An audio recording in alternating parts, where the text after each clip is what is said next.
the August night swallows Allara Morales whole. She stumbles across the rain-slicked highway median at 2:34 in the morning, her body moving on pure animal instinct now, the kind of survival that requires no thought, only forward motion. Her black maid's uniform clings to her skin like a second layer of shame, soaked completely through, and the fabric sticks to her ribs where she has not eaten a full meal in 4 days. Blood trickles down her forehead in a thin line, mixing with the humidity and the first drops of rain that have begun to fall from the bruised August sky. The gash came from Harold Brennan's hands, from the moment he threw her against the kitchen counter at Salvatore Corsetti's mansion, his fingers wrapped around her throat, telling her she was worthless, that no one would ever believe her, that she deserved what was coming. She is 27 years old but looks like someone who has lived 50. Her black flats are torn open at the heel. Blood seeps from the blisters underneath. The asphalt still radiates the day's heat up through the soles of her feet, that thick, suffocating Philadelphia heat that never breaks in August, the kind of heat that makes breathing feel like drinking soup. Every breath tastes like metal and rain and her own blood. The $78 in her pocket, soaked through and falling apart in her trembling hands, is everything she has left in the world. Everything. After the fire 3 days ago that consumed her apartment and all of it, after working 2 shifts a day for 72 hours straight, after giving everything she earned to the neighbor who agreed to watch Oliver in borrowed pajamas while she worked until her feet bled, this is what remains. $78. She clutches a photograph to her chest like a prayer. It is the only thing that survived the fire. Oliver's face, 6 years old, gap-toothed and laughing at something she can no longer remember. His arms wrapped around her neck. That photograph has become her heartbeat, the only thing that keeps her moving forward when every cell in her body screams at her to stop. To collapse. To let the highway take her. The thunder rolls across the sky like a warning. The air is so thick and humid that she can taste the approaching storm, that electric charge that comes before the sky breaks open. She has walked 6 miles now, maybe 7, her mind too fractured to count. All she knows is the Corsetti mansion is 3 miles behind her and she is running away from it, running away from the thing she cannot name, running toward nothing at all. Behind her, in the distance, the first sound comes. Engines. Multiple. Growing louder. The distinctive rumble of heavy vehicles, the kind that do not belong to ordinary people, the kind that belong to men who own cities. She does not turn around. She cannot turn around. Her body simply stops moving. Just stops. Like a puppet with its strings cut. 3 black SUVs round the curve at exactly 2:16 in the morning. The headlights cut through the rain like knives, and for a moment, Allara Morales is completely visible, a broken thing on a broken road, a woman in a soaked uniform, bleeding, desperate, holding a photograph to her chest like it might shield her from what is coming next. The vehicle screeched to a halt. The sound of tires on wet asphalt pisses the humid night. Doors open in perfect synchronization. 6 men step out, all wearing black suits that cost more than everything she has ever owned combined, all moving with the kind of coordinated precision that comes from years of doing exactly what they are told. Marco emerges from the lead vehicle first, his grey hair plastered to his skull from the rain, his weathered face registering something between shock and concern. Behind him, Enzo unfolds himself from the second SUV, his massive frame blocking out the storm, his dark eye scanning the highway in both directions for threats. And then he appears. Salvatore Corsetti steps out of the third vehicle, and the entire world seems to pause for a moment. He is 6'2", his broad shoulders filling the doorway of the SUV before his feet even touch the ground. His tailored black suit is already soaked through, rain streaming down his face, but he does not seem to notice. His dark hair, silvered at the temples, is plastered against his skull. A thin scar runs from beneath his left eye to his jaw, a permanent reminder of something he has never discussed, something that happened long before Allara Morales was born. He moves with absolute control, each step deliberate, each movement economical and precise. There is no waste in Salvatore Corsetti. There is no excess. There is only purpose. When his eyes land on the woman collapsed on the highway median, every man around him goes completely still. The rain falls harder now. The thunder growls closer. The storm is almost here. Do not move, Salvatore says, his voice deep and solid like an oath, like the kind of command that moves mountains. Do not be afraid. You are safe now. The words do not make sense to Allara. She is not safe. Safety is something that happens to other people, to girls who had fathers, to women who did not walk home at 3 a.m. bleeding and broke. She looks up at this man, this impossibly tall man in a suit that costs more than a year of her old rent, and something in his face stops her from running. She recognizes it. That look. The weight of it. The way his eyes have a hollow quality, like he carries something so heavy that no amount of power can lift it. She has seen that look before. She wore it every single day in her bathroom mirror, the look of someone trapped between survival and dignity, the look of someone who has stopped believing that anything good can happen. What is your name? Salvatore asks, and he kneels down in the rain soaking into his knees, his men behind him absolutely shocked because in 15 years of working for Salvatore Corsetti, none of them have ever seen him kneel for anyone. Allara, she whispers, her voice trembling like a candle in the wind. My name is Allara Morales. Allara Morales, he repeats, and there is something in the way he says her name, as if he is engraving it somewhere permanent. I am Salvatore. We're going to get you somewhere warm and safe. We're going to take care of that wound. And then we are going to talk about what happened to you. Can you do that? She cannot speak. She simply nods. Marco and Enzo exchange a look neither has seen in 15 years, the look of witnessing something impossible, something that contradicts everything they understand about their boss. Salvatore wraps his cashmere coat, worth more than a year of Allara's salary, around her shoulders. His hands are gentle. Despite everything, despite the scars and the weight of what he is, his hands are completely gentle. As the SUVs pull away from the highway, Allara still clutching the photograph of Oliver to her chest, neither of them knows that this moment will echo through the rest of their lives. Neither of them knows that Evelyn Blackwell is watching them, waiting, calculating. Neither of them knows that Harold Brennan is checking his phone, checking his messages, wondering where Allara has gone and already planning her punishment. Neither of them knows what is coming. But what they do not know is that in 3 days, there will be a choice. A terrible choice. A choice that will force the most dangerous man in Philadelphia to decide whether the code of his world, the code he has lived by for 40 years, is worth more than the woman who has reminded him what it means to be human. Before we continue, drop a like if this story hits you. Share it with someone you love who needs to hear it. Subscribe to this channel so you do not miss what happens next. Every single one of you matters to us, and your support keeps these stories alive. Now, let us go back to the beginning, 3 days before this moment, to understand how Allara Morales became invisible enough to nearly disappear forever.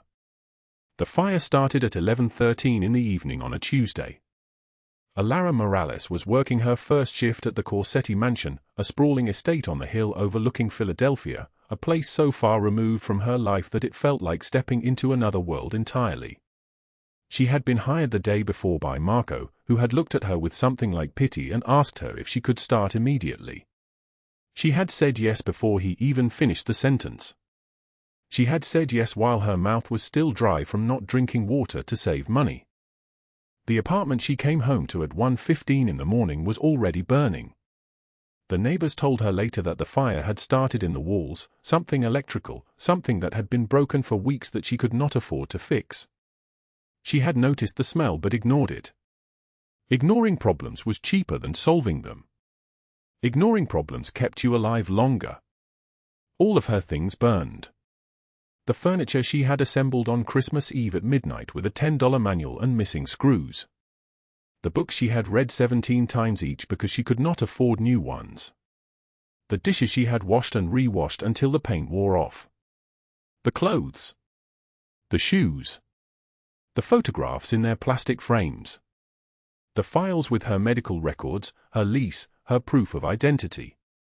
Everything except Oliver, who was sleeping at a neighbor's house, and the single photograph she had carried in her pocket, the one of his face, the one that had fallen out of a frame and lived in her wallet now like a prayer. $78. This was what remained. She was supposed to have $22,000 for a new apartment deposit by Friday. This was the agreement with the landlord, who had taken pity on her and given her 3 days to find a new place or be homeless. 3 days. $78. No apartment. No security. No future. The math was so simple that she could not stop calculating it, over and over, on endless loop in her broken brain. At 6:08 in the morning on Wednesday, she showed up to the Corsetti mansion for her second shift. She had showered at the neighbor's house using water so cold it felt like punishment. She had borrowed a maid's uniform from a girl at the employment office, a girl named Rosa, who looked at her with recognition and did not ask questions. The borrowed uniform hung on her frame like a ghost's skin because she weighed 37 pounds less than she had 2 years ago, before Oliver's father had disappeared, before the bills had become numbers that made her chest tight. Harold Brennan was already there. He was the house manager, a man in his early 50s with a kind of face that looked like it had been carved from cold stone. He smoked cigarettes in the kitchen even though he was not supposed to. He touched the girls who cleaned his house even though he was absolutely supposed not to. His hand smelled like stale cigarettes and something rotten underneath, like something inside him had died a long time ago and was only now beginning to decompose. "You are the new girl," he said, and his eyes moved across her body like oil spreading across water. "Rosa's friend. You will work in the upstairs bedrooms. The boss does not like people in his personal space, so be invisible. Be invisible and maybe you will survive here." Invisible. That word. She understood that instruction perfectly. She had been invisible her entire life. Invisible as a girl with no father. Invisible as a teenage mother. Invisible as a woman who worked until her hands bled. Invisible was her native language. Invisible was the only thing she was good at. The morning passed in a blur of vacuuming and dusting and replacing towels in bathrooms that cost more than her entire monthly salary. Salvatore Corsetti was not home. She did not see him. She did not expect to see him. People like Salvatore Corsetti did not see people like her. It was not possible. She existed in a different dimension, a place where money and dignity and safety were theoretical concepts, abstract ideas that other people had access to but not her. At 5:51 in the evening, Harold Brennan found her in the kitchen eating half of a sandwich that Rosa had left for her, and something in his face changed. "That is not for you," he said, and his voice was very quiet. Very calm. The kind of quiet that means violence is coming. "That is for the staff to eat tomorrow." "I am sorry," she said, and she put the sandwich down immediately. "I will replace it. I will buy." "You will do a lot of things," Harold Brennan said, and he stepped closer to her, and the kitchen suddenly felt very small, very isolated, very far away from anywhere that help could reach her. "You will be nice to me. You will be grateful that I did not tell the boss you were stealing food. You will understand that you have no one who is going to save you." He grabbed her wrist. She did not scream. Screaming was a luxury for women who had people who would come. When she tried to pull away, he threw her against the counter. Her forehead connected with the edge of the granite. The world went white. Pain bloomed across her vision like an explosion. Blood ran hot and fast down her face. He left before anyone could hear her fall, before anyone could ask questions, before anything could change. She stayed on the kitchen floor for 23 minutes, counting her breaths, counting her heartbeats, understanding that she had just learned something new about the world. Violence was free. It cost nothing. It could happen to anyone, at any time, and no one would stop it, and no one would care. At 2:15 in the morning, she ran. She did not have a plan. She did not have a destination. She did not have anything except the $78 in her pocket and the photograph of Oliver and the absolute certainty that if she stayed one more moment in that mansion, something inside her would break permanently. She ran down the driveway in her borrowed uniform with blood streaming down her face. She ran toward the highway. She ran toward nothing. She ran because running was the only thing left to do. And at 2:08 in the morning, on a rain-slicked August night, when the black SUVs rounded the curve, she had finally run far enough to be found by the only man in Philadelphia powerful enough to change what comes next. 3 days before Salvatore Corsetti's black convoy would find her bleeding on the rain-slicked highway, Allara Morales stood in the ashes of everything she owned. The apartment building on Kensington Avenue still smoldered. Firefighters in yellow gear sprayed water across the blackened brick, steam rising in thick clouds that smelled like burnt plastic and ruined lives. It was 11:36 at night, August 12th, and the August heat refused to break even as the fire died. Allara stood on the sidewalk in her nightgown, barefoot, her arms wrapped around herself like she could hold together what was already scattered across the pavement in ash and memory. She held one photograph. Oliver's gap-toothed smile looked back at her from a 5x7 frame that had survived because she had grabbed it from the hallway as flames consumed the bedroom. Her son, age 6. Born on a Tuesday in a hospital where the nurses had been kind because they did not yet understand she could not pay. His eyes in the photograph were the same dark brown as her own, but his spirit was brighter. Everything else burned. The clothes she owned. The savings hidden in a coffee can in the freezer, $350 she had counted and recounted every morning like a prayer. Her grandmother's ring, thick yellow gold with a ruby the color of old blood, that she had planned to sell next month for the deposit on a new place. All of it gone. Mrs. Chen appeared from the darkness like a ghost that refused to leave. She was Allara's neighbor, 67 years old, with silver hair pulled back in a tight bun and a cardigan buttoned to her neck even in the heat. She carried a blanket and a cup of tea that Allara did not drink.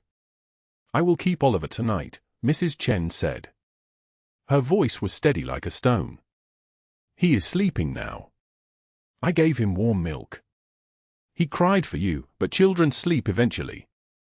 They always sleep." Allara nodded. She could not speak. The photograph trembled in her hands. "But Allara, you need to listen to me." Mrs. Chen stepped closer. Her dark eyes held something that looked like pity, and pity was the most dangerous thing anyone could offer. The city has rules about children. Housing inspectors. They will ask questions. You need an apartment with a real address in 3 days or they will place Oliver in foster care. The deposit is $22,000. Do you have that? Allara looked down at the photograph. Oliver's gap-toothed smile did not change. He did not know his world was ending. He did not know that everything he had was ash. "I have $78, she said. The words came out like a confession. Mrs. Chen's hand found hers. The blanket fell away. "Then we need to work very quickly." By dawn on August 13th, Allara had already changed her entire life without asking permission. She arrived at Salvatore Corsetti's mansion in Chestnut Hill at 6:15 in the morning, wearing clothes that did not fit. Mrs. Chen had given her a black and white maid's uniform that gaped at the shoulders and pulled tight across her ribs. The borrowed shoes gave her a blister on her left heel within the first hour. She did not complain. Complaining was a luxury for women with choices. The mansion rose from manicured lawns like a palace that had decided to visit Philadelphia. Marble columns. A fountain in the circular driveway. Windows so tall you could live inside a single pane. The interior was all crystal chandeliers and oil paintings in gold frames, each canvas worth more than everything Allara would earn in a decade of working. She kept her head down as she moved through the halls with a mop and a bucket of water that cost more to heat than she usually spent on groceries. There were other staff. A cook named Vincent who did not speak to anyone. 3 men in dark suits who stood in the corners like furniture. A head housekeeper named Patricia who counted the silver spoons with the paranoia of someone protecting national treasures. And there was Harold Brennan. He was the head of household security, though Allara did not know this at first. She only knew that he watched her with eyes like a predator circling something wounded. He was 48 years old, with the kind of thick-necked muscularity that had turned to soft fat around his middle. His face was red from drinking. His hands were large and scarred. He wore a black suit that pulled at the buttons. At 10:24 in the morning, he cornered her in the kitchen. She was alone, scrubbing the marble counters with a rag that had worn thin at the edges. The sun came through the windows and illuminated dust motes floating in shafts of light. Everything in the kitchen was white and clean and cold. "You look desperate, sweetheart." His voice came from behind her like a knife sliding out of a sheath. Allara did not turn around. She kept her hands moving in small circles across the counter. "I am not interested," she said. The words were barely a whisper, like something her throat did not want to say. He moved closer. She could smell whiskey and cologne and something underneath it that smelled like old sweat. "You should be interested. I could make things very easy for you. Or very hard. Your choice, but you need to understand that you don't have a lot of options. I've seen your kind before. Desperate. Alone. Nobody coming to help you." The word nobody hung in the air like poison. Allara pulled away from him and moved toward the sink. She turned on the faucet and the sound of running water filled the silence. "You will regret that," he said. He said it like he was promising her the weather. She heard his footsteps leave the kitchen. She waited 5 minutes before she let her hands shake. That night, she worked a second shift at a diner on Frankford Avenue, waiting tables for customers who did not tip and treated her like furniture. She earned $42. The next morning, before arriving at the mansion, she worked cleaning office buildings from midnight to 5 in the morning, scrubbing bathrooms and pushing a mop across tile floors while the city slept. She earned $198. 2 days. $340 earned. $21,660 still needed. She kept a handwritten list in her pocket. The numbers grew every time she added them up. $22,000 for the deposit. $450 for Oliver's school supplies. $200 for Mrs. Chen's trouble. The paper was becoming soft and worn from how many times she had unfolded it. On the afternoon of August 15th, 3 days after the fire, Harold Brennan found her alone in the wine cellar. The cellar was cool and dim, with bottles arranged in wooden racks that climbed toward the ceiling. Allara was cataloging inventory, writing numbers on a clipboard, when he appeared in the doorway. The light behind him made him look like a silhouette, all edges and threat. "I warned you," he said. The words were so quiet she almost did not hear them. She tried to move past him. He grabbed her wrist and twisted it backward. Her body moved without her permission.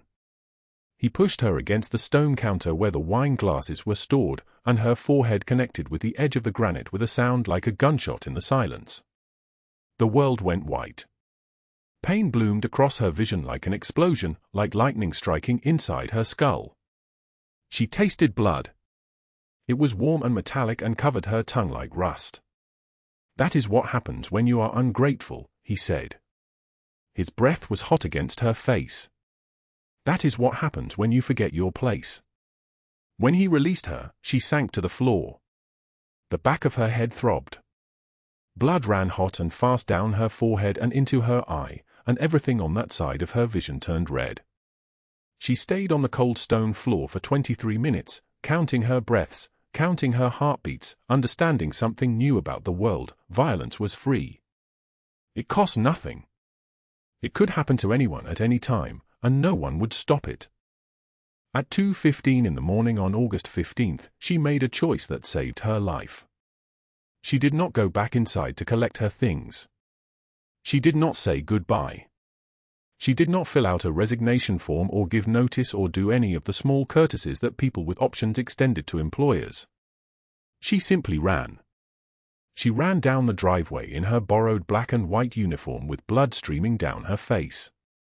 The gash across her forehead had opened wider as the adrenaline faded, and she could feel it dripping down her neck, soaking into the collar of the dress.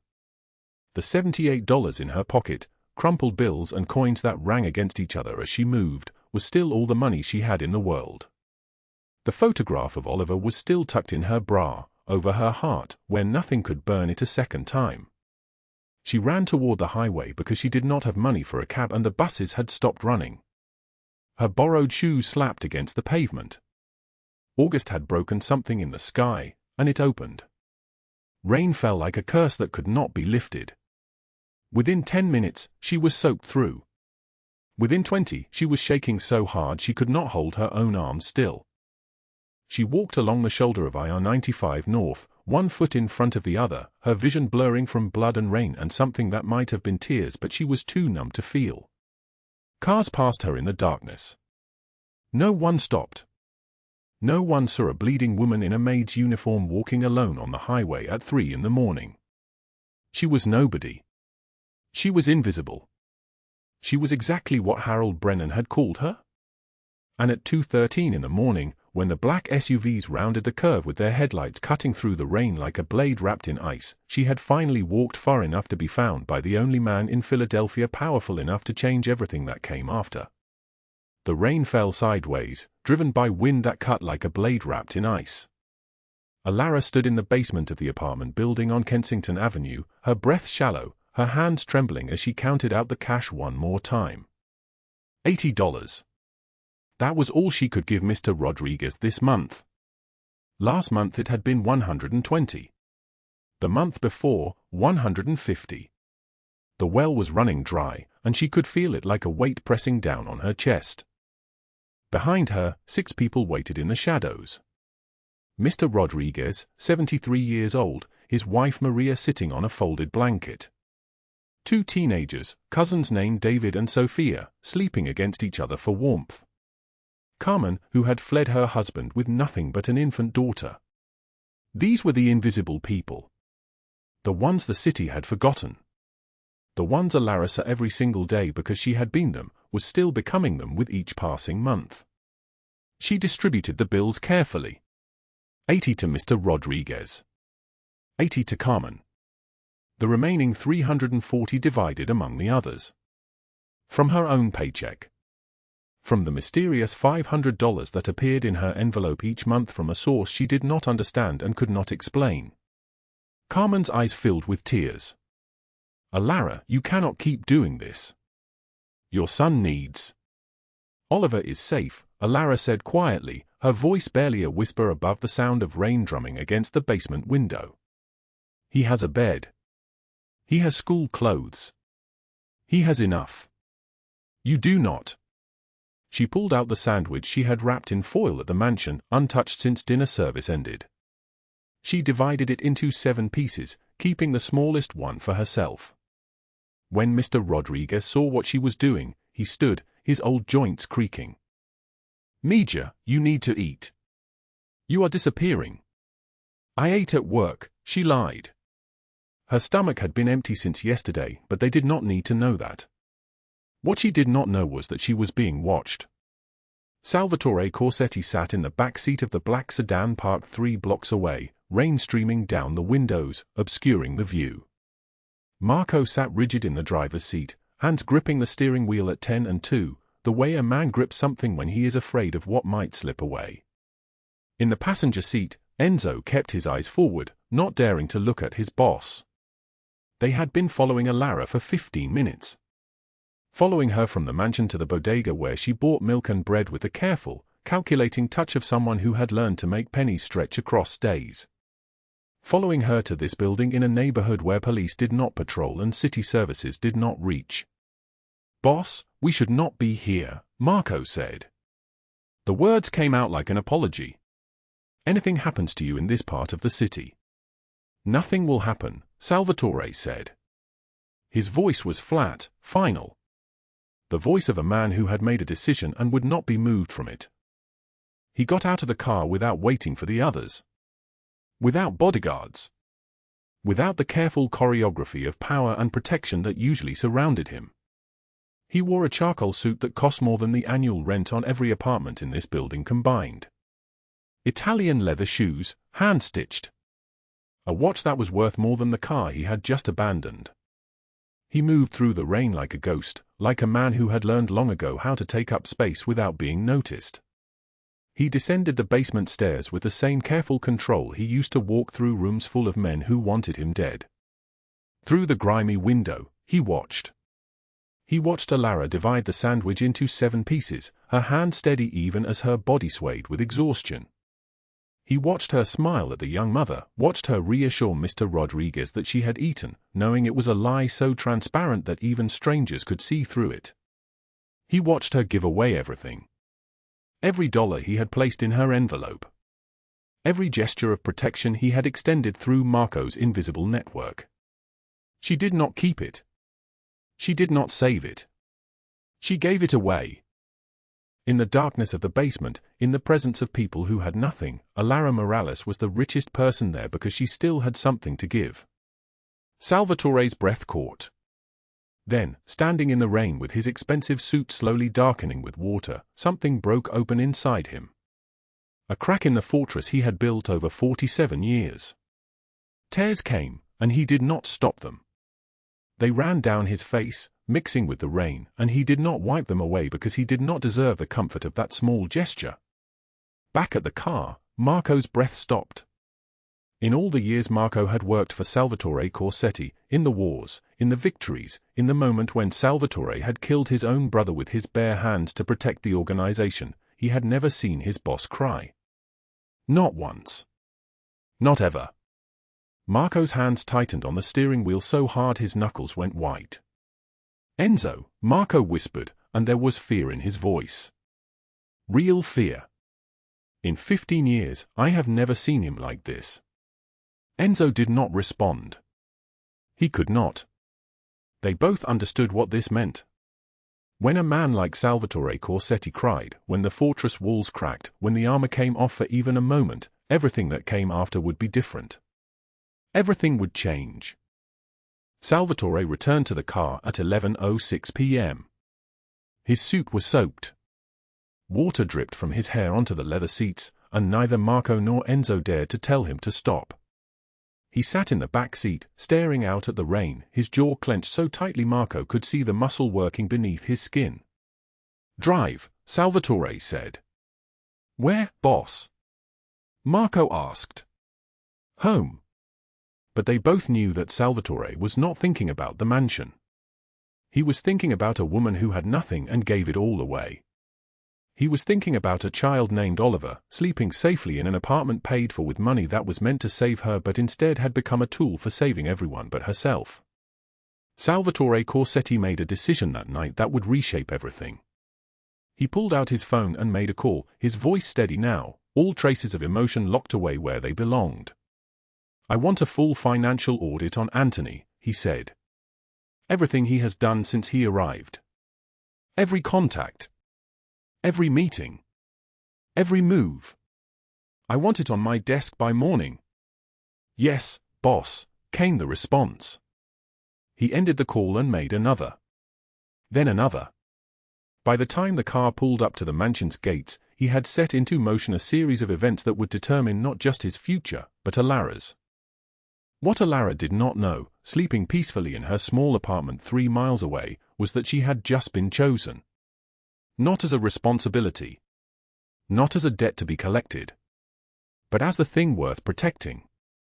The thing worth fighting for. The thing worth burning everything else down to keep safe. And what she also did not know was that in choosing to protect her, Salvatore Corsetti was about to declare war on the two people who threatened her most.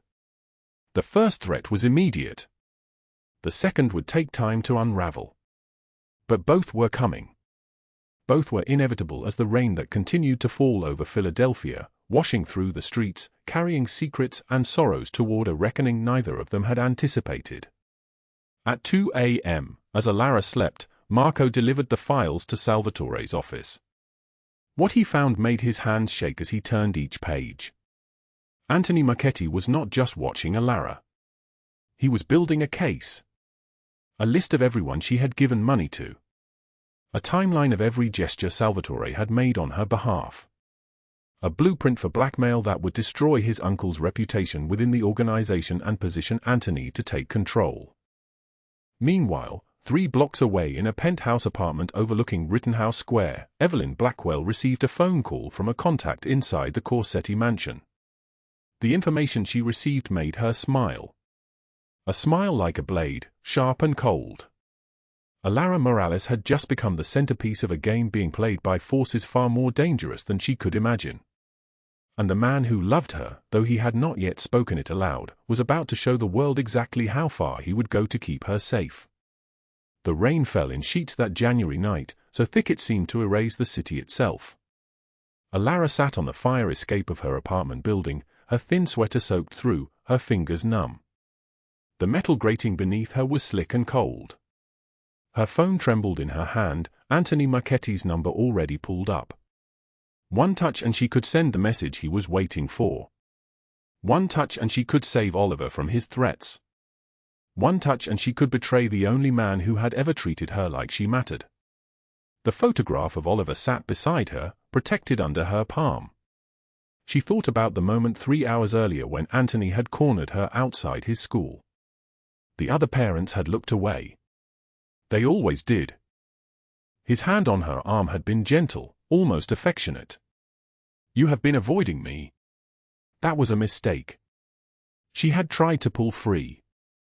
"Let me go." Anthony had leaned close, his voice soft as a whisper. "Your son has an accident." Accidents happen to 6-year-olds all the time.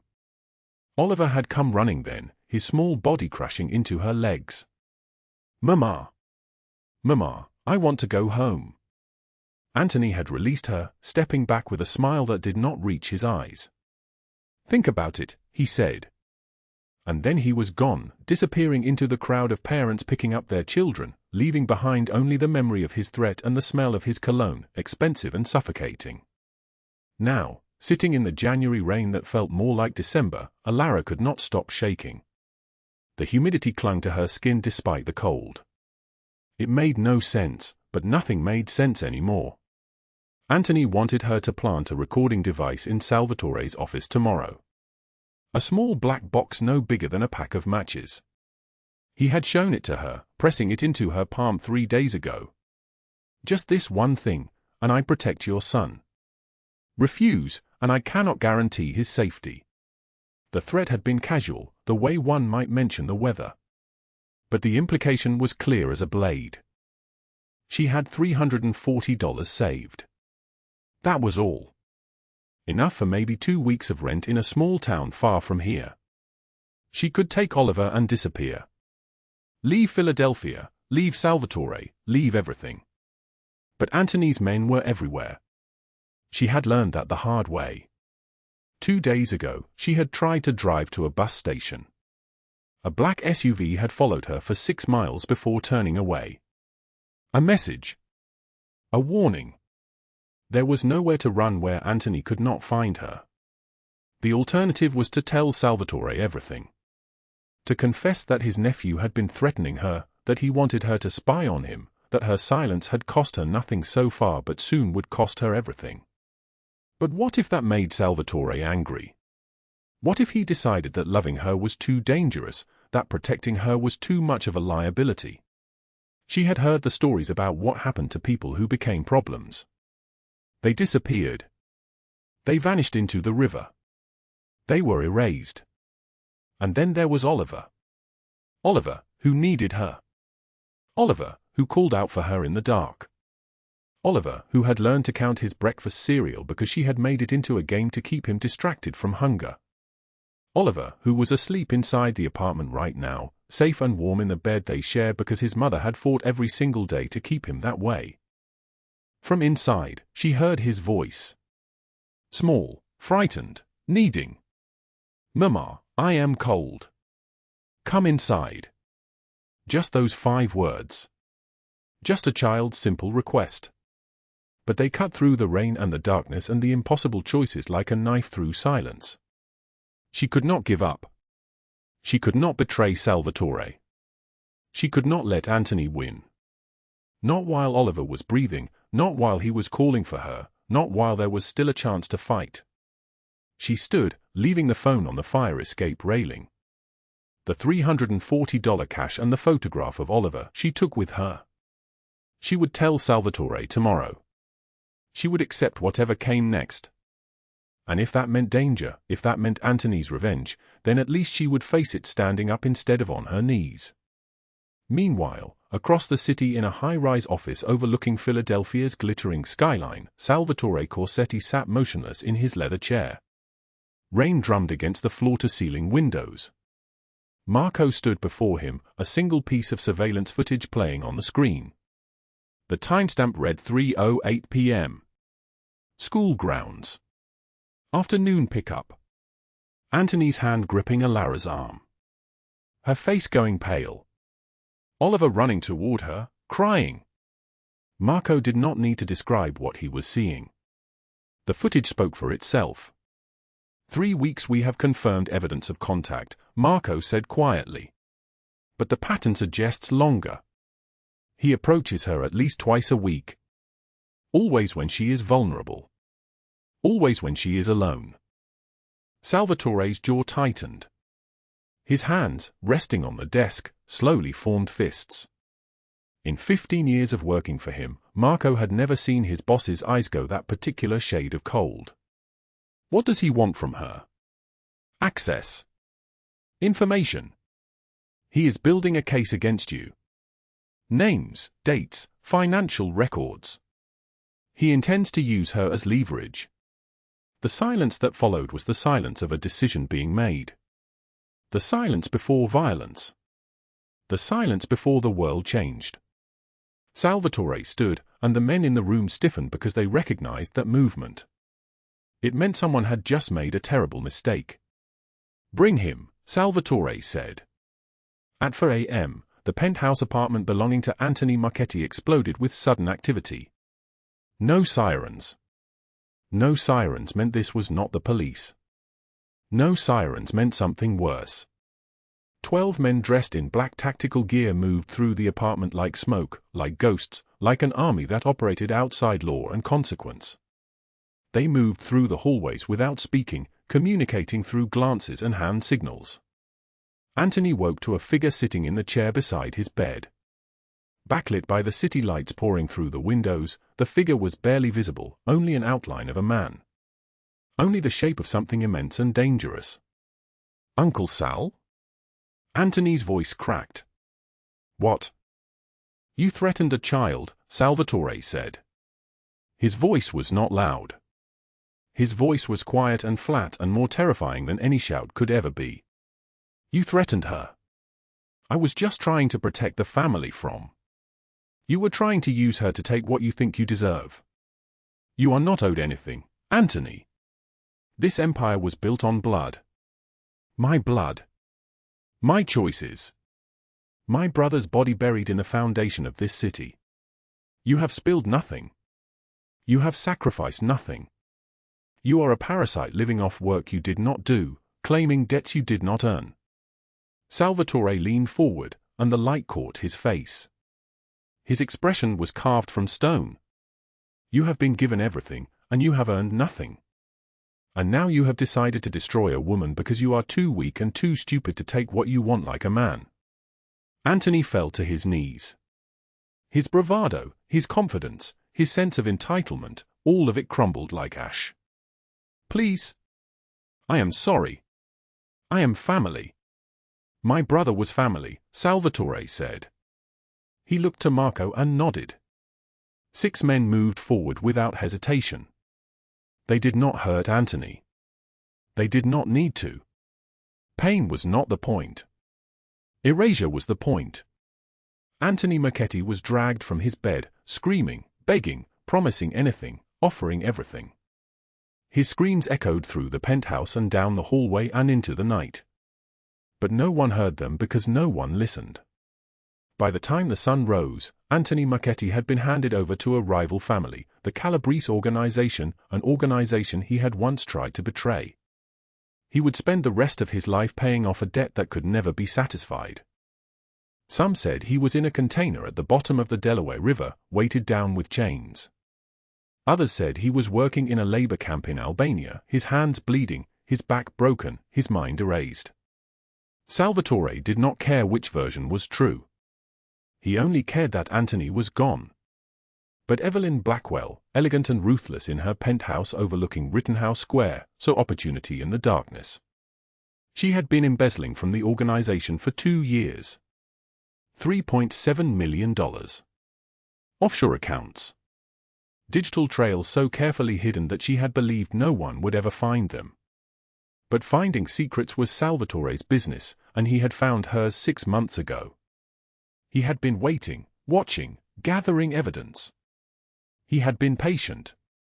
Now, with Anthony gone, she saw her moment. In a meeting with representatives from the other families, Evelyn made her move. Her voice was smooth as silk. Salvatore has been compromised by a woman. A maid. He gave her access to confidential accounts. The money went missing after she arrived. It was a lie spoken with enough confidence that doubt spread like poison through the room. That afternoon, Allara was called to serve at a high-end restaurant in Rittenhouse Square. When she arrived in her maid's uniform, she found assembled the most dangerous people in Philadelphia. Their eyes turned toward her like weapons. Evelyn stood and smiled, sharp as a blade. "This is the woman who has been stealing from us. Search her." Security found the envelope planted in Allara's pocket. $10,000 in marked bills. Her voice was barely a whisper when she tried to speak. "I did not, I have never." "Lying thief," Evelyn spat. "You seduced Salvatore and robbed us blind." The room erupted. Voices called for arrest. For punishment. For blood. Allara stood at the center of it, humiliated, terrified, the weight of false accusations crushing down like a stone statue falling on her chest. Then Salvatore stood. And the room went silent. Silence so complete you could hear the rain outside, still falling, still drumming against the windows. "Evelyn. Step outside with me. Now." In the alley behind the restaurant, Salvatore opened a folder. Bank records. Digital trails. Security footage of Evelyn accessing accounts she had no authorization for. Her elegant composure shattered like glass. "You cannot prove." "I already sent the evidence to the FBI. They are waiting at your house right now. I also sent it to your husband, your board of directors, and the New York Times. Your arrest will be on the front page tomorrow." Evelyn's face went white. "Salvatore, please, we can work this out. You tried to destroy an innocent woman to save yourself. You are done." At 6 p.m., FBI agents arrested Evelyn Blackwell in front of news cameras. Her fall was total. Within hours, her legitimate businesses collapsed. Within days, every news outlet in the country had run the story. She faced 40 years in federal prison for embezzlement, money laundering, racketeering. Systematic destruction. More painful than death. Back in the restaurant, Salvatore addressed the assembled families. His voice carried the weight of absolute authority. "Allara Morales is under my protection. Anyone who touches her answers to me. Are we clear?" Silence. Then nods. He turned to Allara, still shaking, still standing in her uniform like a ghost. "Come with me." His study was a room of shadows and leather, lined with books nobody read and whiskey nobody drank. Past midnight. The rain still fell outside, drumming against windows that cost more than Allara had earned in a year. She stood trembling in her maid's uniform, still soaked from the restaurant, still feeling the phantom weight of Evelyn's accusations like hands around her throat. Salvatore closed the study door. The sound was soft, final, like the lid of a coffin being sealed. "Why did you do that?" Allara's voice was barely a whisper, shattered like glass. "Risk your reputation. Risk everything. For me." He turned to face her. In the lamplight, she could see the exhaustion carved into his features, the weight of 15 years pressing down on shoulders that had carried empires. But his eyes held something else. Something that looked like recognition. "For you," he said simply. "I do not understand." She wrapped her arms around herself. "I am just a maid. I am nobody. You are the only person I have met in 15 years who gives more than she takes." The words hung between them like a blade wrapped in ice. Salvatore moved to the window, not looking at her. "That night in December. I followed you after work." Allara's breath caught. "You, or what?" "You gave away everything. Split your dinner into 7 pieces. Distributed your paycheck to strangers sleeping in the basement shelter. Every cent you had earned through pain and exhaustion. You stood in the cold and divided it like a prayer. He turned back to her, and his eyes were wet. And I cried, Allara. I stood in the rain and cried because I had forgotten people like you existed. She could not speak. Could not move. My brother betrayed me 8 years ago. Sold our family to enemies for $2 million.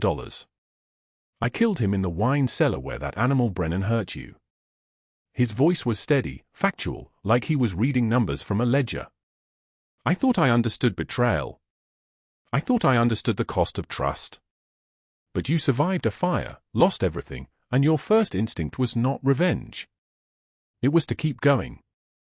To protect your son. To help others who had even less. That is not weakness. That is the strongest thing I have ever witnessed. Tears streamed down Allara's face. I do not know what to say. Say you will let me protect you. Not because you owe me. Not because you are afraid. But because you deserve to be protected. He stepped closer. I watched you rebuild. Piece by piece. You stopped accepting the money I left on your pillow. You found work outside the mansion. You stood on your own feet. You became my equal.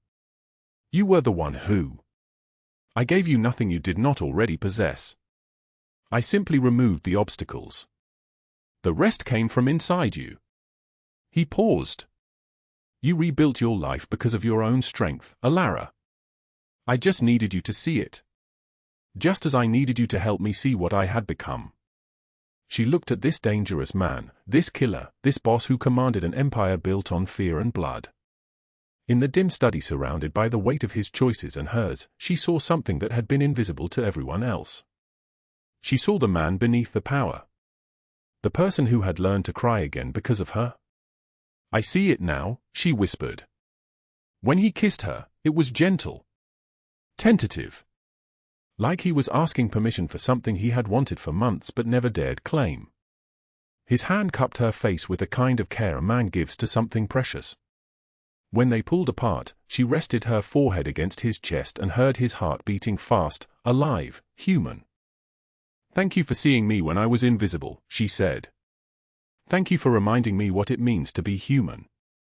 6 months later, the July heat pressed down on Philadelphia like a hand. Allara stood in the mansion, but not as a maid anymore. She wore professional clothes, navy blue, tailored, with her dark hair pulled back in a style that showed her face. Her face that had healed. Her eyes that no longer held fear. She managed the Corsetti Foundation for Family Recovery. It distributed resources to fire victims, to the homeless, to people trapped between survival and dignity. She commanded respect. Her office was on the 2nd floor, overlooking the gardens where Oliver played. 7 years old now. Laughing. Running through summer grass with Marco's daughter, both of them breathless and golden in the sunlight. Salvatore stood beside Allara at the window, his hand resting on the small of her back. A gesture so casual, so intimate, that it spoke of months of touch, of safety, of belonging. Do you ever regret it? She asked. Helping me. Risking your reputation with the families. Every day I regret not helping you sooner. His voice was like thunder, low and certain. You changed me, Allara. You showed me that power is not just about fear and control. It is about choosing who to protect and why. She took his hand. Their fingers interlaced. You showed me that being invisible was not the same as being worthless. That asking for help is not weakness. That sometimes the most dangerous man in the room is the safest place to stand. She turned to face him. You gave me a life when I had nothing but ashes. You gave me a conscience when I had nothing but weapons. Below them, Oliver turned and looked up at the window. He could not see them in the shadows, but he waved anyway. And Salvatore raised his free hand in response. The camera pulled back, showing the mansion's white columns, the manicured gardens, the city of Philadelphia spreading out beyond like a kingdom. But the voice that speaks is the same one from the beginning, the voice of the story itself, returning to where it started. That night on the highway. The rain. The bleeding. The desperate woman kneeling in water and darkness. When Salvatore's black convoy pulled over, when he stepped out into the storm, neither of them knew they were about to become each other's salvation. Two people who had lost everything found something neither expected, a reason to hope. He saw strength in her survival. She saw humanity in his protection. And together, they proved that real strength is not found in never falling but in always standing back up. This is not just a story. This is a reminder that sometimes the person you save ends up saving you right back. If this story moved your heart, hit that like button right now. Share this with someone who needs to hear that being broken is not the end. It is the beginning of something stronger. Subscribe because tomorrow we have another story about second chances and the most unexpected heroes. Drop a comment below. Tell us, have you ever been helped by someone you least expected? Have you ever protected someone when the world said they were worthless?